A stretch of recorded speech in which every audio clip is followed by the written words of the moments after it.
Hello student, how are you? कैसे हैं आप? उम्मीद करती हूँ कि आप बहुत अच्छे होंगे और आपकी पढ़ाई जो है वो बहुत अच्छी चल रही होगी। बच्चों, आज मैं आपके लिए लेकर आई हूँ राम लक्ष्मण परशुराम संवाद के बहुविकल्पीय प्रश्न उत्तर MCQs type of question answers, जो आपके बोर्ड के नए पैटर्न के आधार पर है। जो बोर्ड का आपका फर्स्ट टर्म का एग्ज़ाम होने वाला है वो पूरे के पूरा MCQs पर डिपेंड करेगा आपके।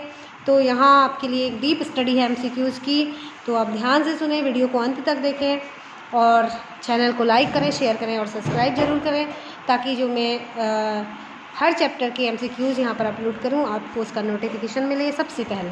ठीक है, तो हम शुरू करते हैं। देखिए, पहला पैराग्राफ हमारा है, जो पहली चौपाई हमारी है वो है नाथ संबुधन भंज निहारा। तो उसकी पहला जो चौपाई है उसकी क्वेश्चन आंसर्स मैं यहाँ पर आपको बता रही हूँ। देखिए, प्रयुक्त काव्यांश में कोही विशेषण किसके लिए प्रयुक्त किया गया है? ध्यानपूर्वक सुने। लक्ष्मण के लिए, राम जी के लिए, साधुओं के लिए, मुनि परशुराम के लिए। ठीक है, तो यहाँ पर कोही शब्द जो यूज़ किया गया है मुनि परशुराम के लिए। परशुराम किसके अनन्य भक्त थे? शिव जी के, हनुमान जी के, राम जी के, या ये सभी? तो किसके भक्त थे? शिव जी के। ध्यानपूर्वक सुने बच्चों। प्रस्तुत काव्यांश में श्री राम ने स्वयं को किसका दास बताया है? हनुमान का, परशुराम का, शिव का? इनमें से कोई नहीं। प्रस्तुत काव्यांश में श्री राम ने स्वयं को परशुराम का दास बताया है। क्या कहते हैं वो बच्चों, क्या कहते हैं वो? देखिए, पहली ही लाइन में देखिए, जो चौपाई है, जो तुलसीदास की चौपाई है, काव्यांश है, उसका पहले ही लाइन में क्या लिखा है?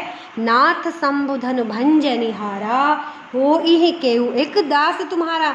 यानी कि मैं जो हूँ वो आपका दास हूँ। ठीक है, तो किसका दास बताया है अपने आप को उन्होंने? परशुराम का। परशुराम ने सेवक किसे कहा है? सेवा धर्म का पालन करने वाले को, लड़ाई करने वाले को, धनुष तोड़ने वाले को? इनमें से कोई नहीं। तो उन्होंने किसको अपना सेवक कहा है? सेवा धर्म का पालन करने वाले को अपना सेवक उन्होंने कहा है। ठीक है।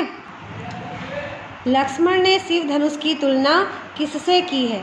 हाथ के बने धनुष से, बचपन में खेलते हुए तोड़े गए धनुष से, नकली धनुष से? इनमें से कोई नहीं। तो उन्होंने क्या कहा है? उन्होंने किससे तुलना की है शिव धनुष की? बचपन में खेलते हुए तोड़े गए धनुषों से। अब यहाँ पर आप देखिए, तो क्या कहते हैं? बहु धनु ही तोरी लड़काई, कबहु न असी रीस कीन गुसाई। हमने तो ऐसे बहुत से धनुष जो हैं वो बचपन में तोड़े हैं, तब तो आपने कोई गुस्सा नहीं किया है। ठीक है, ये इसका अर्थ है। अब यहाँ पर है दूसरा काव्यांश। दूसरा काव्यांश कहा क्या है? लखन कहा हसी हमरे जाना, सुनहु देव सब धनुष समाना। ये दूसरा आपका यहाँ से डैश डैश करके ये अति घोर तक किया गया है। ये दूसरा काव्यांश आपका यहाँ पर शुरू हो गया है। हर काव्यांश के बच्चों 5-5 प्रश्न मैं यहाँ पर आपको बता रही हूँ। प्रस्तुत पद्यांश किस पाठ से लिया गया है? इसके कवि का नाम बताइए। सूरदास से, राम लक्ष्मण परशुराम संवाद से, उत्साह से, या कन्यादान से? ये आप सब जानते हैं, ये जो काव्यांश है, पद्यांश है, ये राम लक्ष्मण परशुराम संवाद के तुलसीदास चैप्टर से लिया गया है। लक्ष्मण ने भगवान शिव का धनुष टूटने, धनुष यहाँ पर छोटे ऊ की मात्रा आएगी, टूटने का क्या कारण बताया? श्री राम के छूने मात्र से यह टूट गया, सामान्य धनुष था इसलिए टूट गया, लकड़ी का धनुष था इसलिए टूट गया, या इनमें से कोई नहीं? तो क्या था? श्री राम के छूने मात्र से यह धनुष टूट गया। लक्ष्मण ने भगवान शिव का धनुष टूटने का परशुराम को यह कारण बताया। नेक्स्ट देखिए, परशुराम ने क्रोधित होकर लक्ष्मण को अपने बारे में क्या बताया? बाल ब्रह्मचारी हूँ, अत्यंत क्रोधी स्वभाव का हूँ, विश्व में क्षत्रिय कुल के शत्रु के रूप में विख्यात हूँ, अर्थात क्षत्रिय कुल का नाश करने वाला हूँ, और ये सभी? तो इसका राइट आंसर है ये सभी। परशुराम ने लक्ष्मण को क्या समझकर उनका वध न करने की बात कही? बालक समझकर, राजा समझकर, क्षत्रिय समझकर, या इनमें से कोई नहीं? तो उन्होंने उसको कहा कि अब तुम बालक हो इसलिए मैं तुम्हारा वध नहीं कर रहा हूँ। परशुराम ने लक्ष्मण को क्या चेतावनी दी? माता पिता को चिंता में मत डाल, बालकों के समान बने रहो, वाद विवाद मत कर। उपरोक्त में से कोई नहीं। तो क्या कहा उन्होंने? माता पिता को चिंता में मत डाल, अगर मैं यहाँ पर मुझे बहुत ज़्यादा क्रोध आ जाएगा तो मैं तुम्हारा वध कर सकता हूँ, इसलिए हे लक्ष्मण अपने माता पिता को चिंता में मत डालो मुझसे उलझ कर, ये उन्होंने कहा। ठीक है, नेक्स्ट देखिए तीसरी जो चौपाई है, तीसरा जो काव्यांश है वह क्या है? बिहसी लखन बोले मृदुबानी अहो मुनीस महाभटमानी। ये तीसरा वाला जो हमारा काव्यांश है उसके क्वेश्चन आंसर आप यहाँ देख सकते हैं। लक्ष्मण ने चतुराई पूर्वक अपनी वीरता का परिचय किसे दिया? परशुराम को, विश्वामित्र को, सभा को या ये सभी?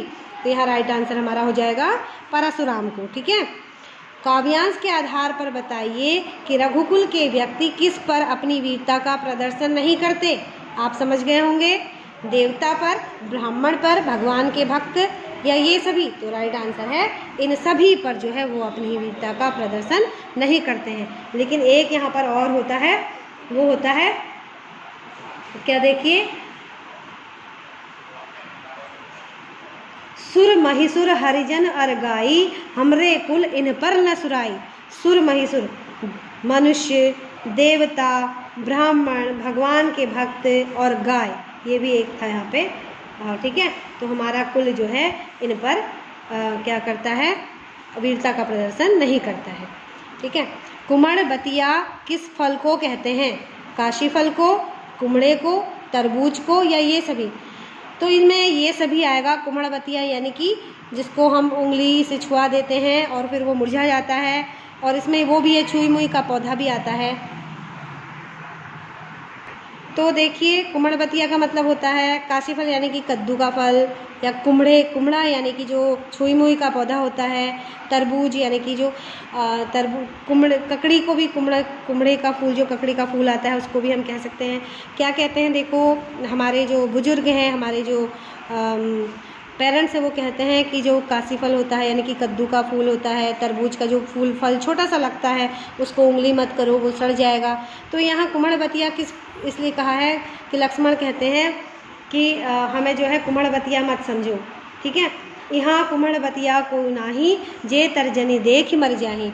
यहाँ कुमड़बतिया कोई नहीं है जो तर्जनी उंगली देखकर मर जाएगा, क्योंकि जो परशुराम होते हैं वो बार बार जो होते हैं लक्ष्मण को उंगली से इशारा करके बातें करते हैं, क्रोध करते हैं, अपना क्रोध पकड़ करते हैं।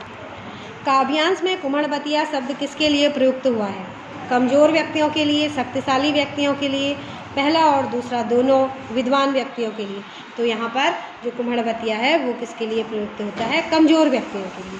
ठीक है, नेक्स्ट क्वेश्चन देखिए, काव्यांश के आधार पर बताइए कि कौन फूंक से ही विशाल पर्वत को उड़ा देना चाहता है?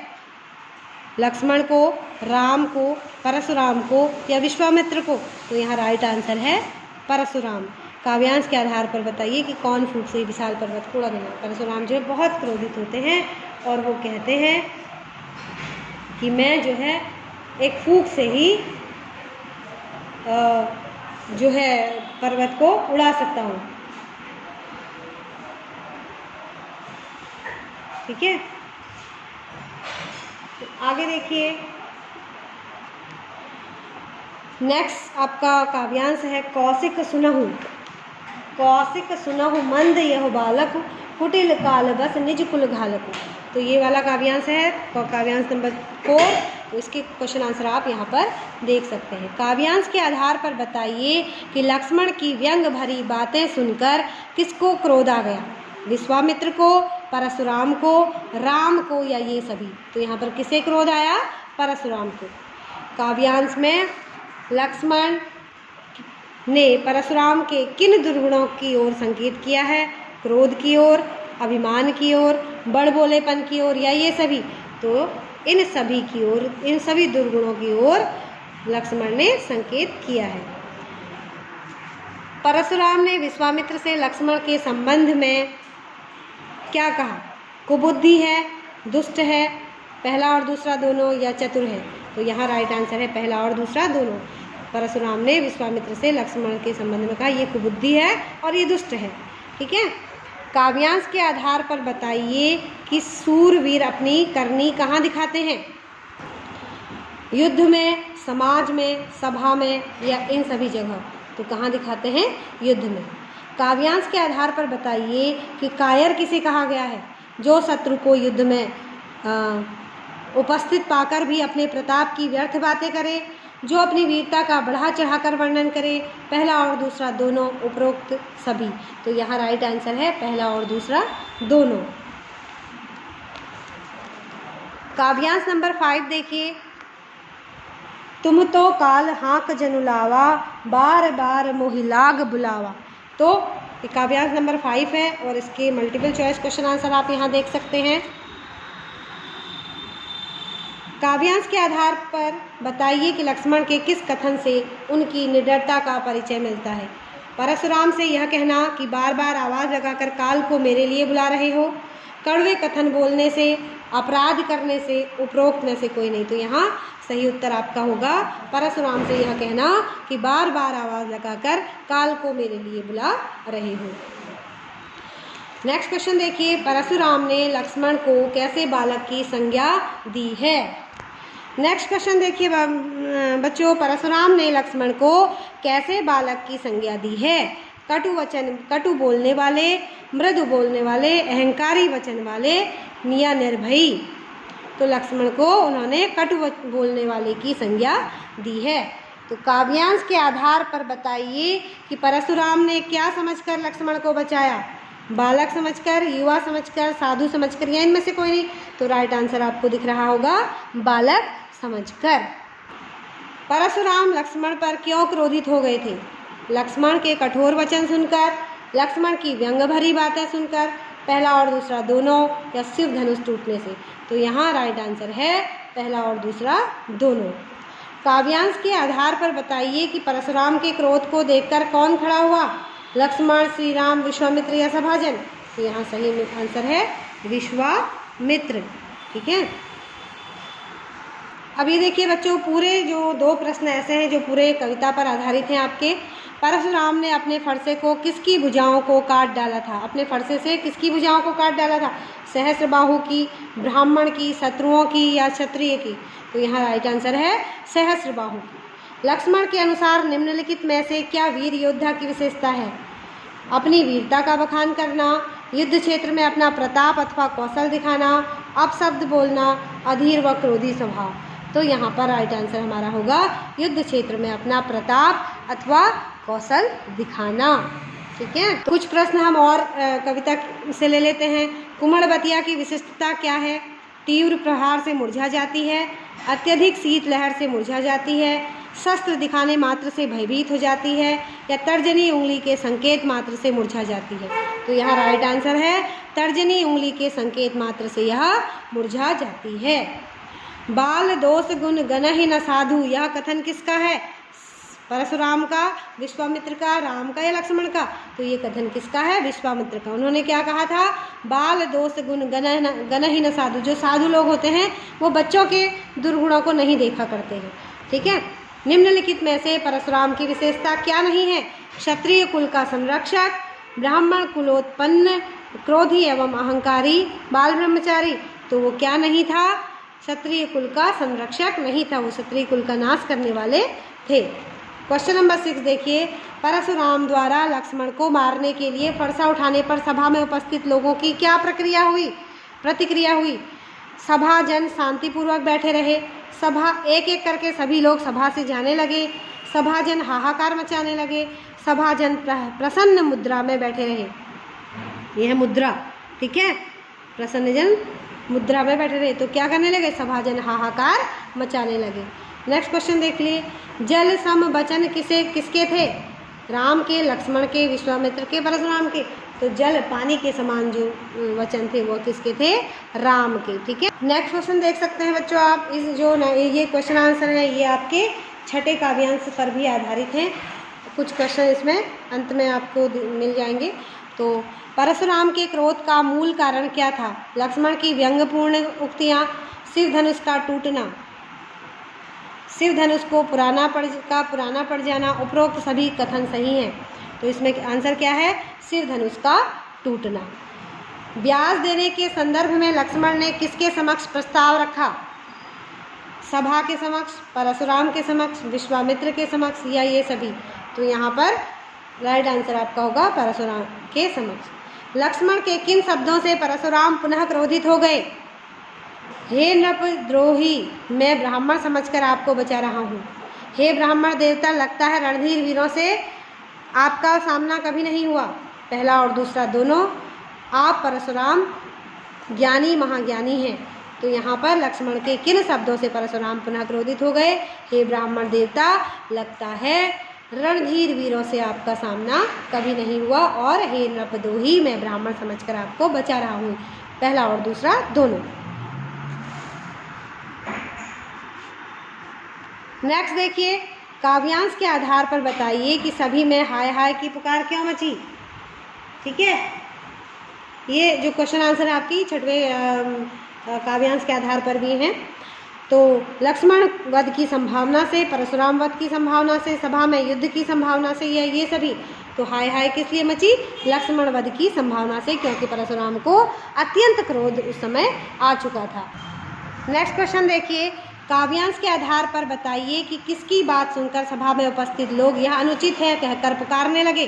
परशुराम की, लक्ष्मण की, विश्वामित्र की या श्री राम जी की? तो राइट आंसर है आपका लक्ष्मण की। लखन उत्तर आहुति सरिस, भृगुबर कोप कृशान, पंक्ति का भाव स्पष्ट कीजिए। लक्ष्मण के उत्तर परशुराम की क्रोधाग्नि में आहुति के समान कार्य कर रहे थे। श्री राम के उत्तर परशुराम की क्रोधाग्नि में आहुति के समान काम कर रहे थे। यह परशुराम के वचन या फिर उपरोक्त में से कोई नहीं। तो यहाँ राइट आंसर है लक्ष्मण के उत्तर परशुराम की क्रोधाग्नि में आहुति के समान कार्य कर रहे थे। ठीक है, नेक्स्ट क्वेश्चन देखिए बच्चों, परशुराम ने लक्ष्मण की शिकायत किससे की?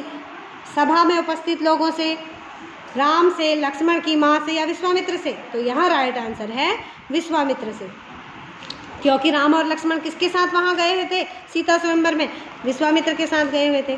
ठीक है, आगे देखिए, रघुकुल के लोग किस किस पर प्रहार नहीं करते? सामान्य जन, क्षत्रिय भगवान के भक्त या गाय?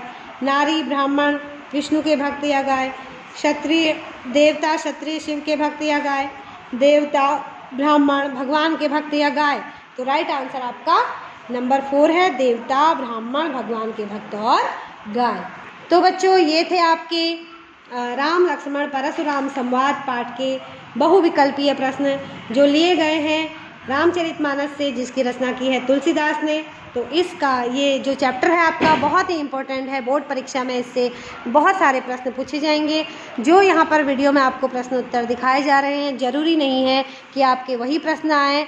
ये प्रश्न आपको केवल जो है हिंट के लिए दिए जा रहे हैं। आपको पूरा चैप्टर जो है वो पढ़ना है, पूरे जो काव्यांश हैं उनके भावार्थ पढ़ने हैं, उनके क्वेश्चन आंसर्स पढ़ने हैं और डीप स्टडी इस चैप्टर की आपको करनी है। तभी जाकर आपको एक एक जो लाइन है उसका भावार्थ याद करना है।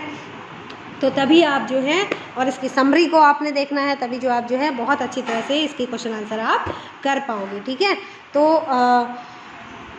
ये वीडियो यहीं पर ख़त्म करती हूँ, काफ़ी लंबी वीडियो हो चुकी है। तो बच्चों, एक बार फिर कह रही हूँ कि चैनल को लाइक करें, शेयर करें और सब्सक्राइब करें, ताकि मेरी आने वाली जो वीडियो होगी उसका नोटिफिकेशन आपको सबसे पहले मिल सके। ठीक है, तो मिलते हैं अगली वीडियो में, तब तक के लिए बाय।